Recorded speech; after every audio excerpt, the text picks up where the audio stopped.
Hmm?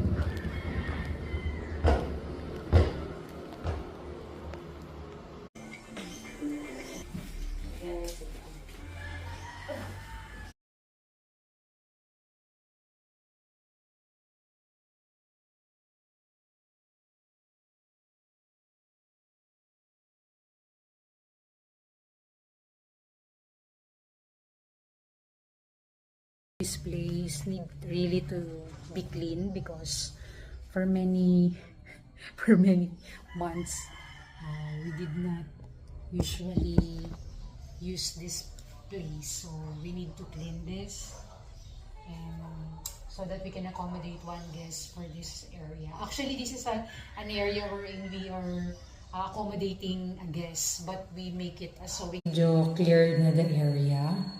So we just left one sewing area here because the space is not enough outside.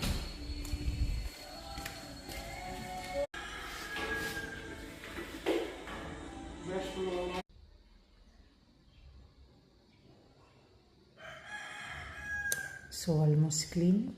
And so we're done cleaning this room, and by Thursday we're gonna have our guest that will use this room. So actually the room was accommodating, no, kasi it have a wide windows for ventilation. At the same time, we also have our aircon.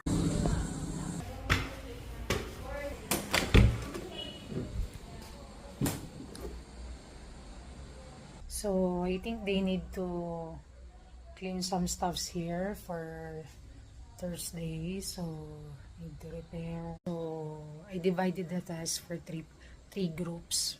One for the music room here in the pastor's office and the children's room. So we are done with our tasks. The two rooms need to be cleaned some more, and let's see if we can use it already. Atin ngayon ay isa sa mga shoutout ko every time na natatapos yung video ko, yung Let's Be With Jesus. So ito yun, pakinggan natin.